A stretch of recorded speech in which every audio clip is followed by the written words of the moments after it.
Municipal commissioner Jadav Krishna ने RO Shri Shankar Gaur BC के हमरा गौशाला रोड पर वाक़े आईडीएसएमटी शॉपिंग कॉम्प्लेक्स का दौरा किया।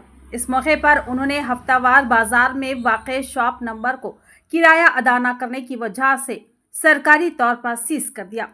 इस कार्रवाई के बाद मीडिया से मुखातिब होते हुए कमिश्नर जादव कृष्णा ने बोधन की आवाम को एक पैगाम दिया। बताया कि जो भी अफराद म्युनिसिपल कॉम्प्लेक्स में किराएदार की हैसियत से दुकान चला रहे हैं वो फौरी तौर पर किराया अदा करें, वरना ऐसी ही कार्रवाई दीगर दुकानों पर भी की जाएगी। साथ ही कमिश्नर ने यह भी बताया कि जिन घरों के मकीन पीने के पानी के बिल अदा नहीं कर रहे हैं वो भी जल्द से जल्द म्युनिसिपलिटी को अपना बिल अदा करे, बसूरत दीगर उनके खिलाफ भी इक़दाम किए जाएंगे।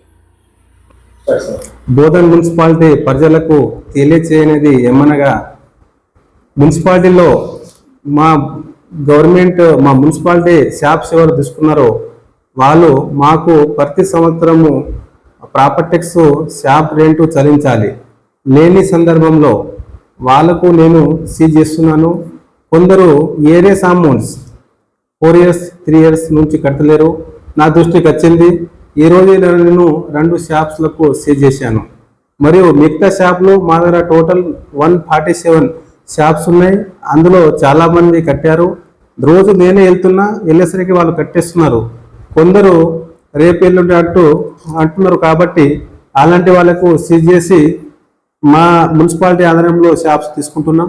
మరియు ప్రజలకు తెలియజేయని ఏంటంటే మా మున్సిపాలిటీలో ఉన్నటువంటి రెసిడెన్స్ ప్రాపర్టీస్లో కూడా ట్యాక్స్ చాలా ఏరియాస్ ఉన్నాయి। మీరు కూడా కట్టండి, మున్సిపాలిటీ అభివృద్ధికి సహకరించండి। లేని సందర్భంలో రెసిడెన్స్ కానీ నాన్ రెసిడెన్స్ కానీ ఏరియస్ అమౌంట్ ఎవరు ఉంటుందో వాళ్ళకు రేట్ నోట్స్ ఇచ్చేసి సీజ్ చేస్తాను। మీరు కూడా ఈ మాటను గమనించగలరు। మున్సిపాలిటీలో వాటర్ ట్యాక్స్ అనేది చాలా పెండింగ్లో ఉంది। కొందరు ఆన్లైన్ చేయలేక కొందరు మాన్యువల్గా కడుతున్నారు। కొందరు మాకు నల్లా వస్తలేదని అనే సందర్భంలో అప్లికేషన్ పెడుతున్నారు। ఈ ఎన్ని నన్నాలు ఉన్నదో మా బోధన్ మున్సిపాలిటీలో వాళ్ళు కూడా ఒకసారి వెరిఫికేషన్ చేసి ఆన్లైన్ చేసి డిమాండ్ను ఇంక్రీజ్ చేస్తాను।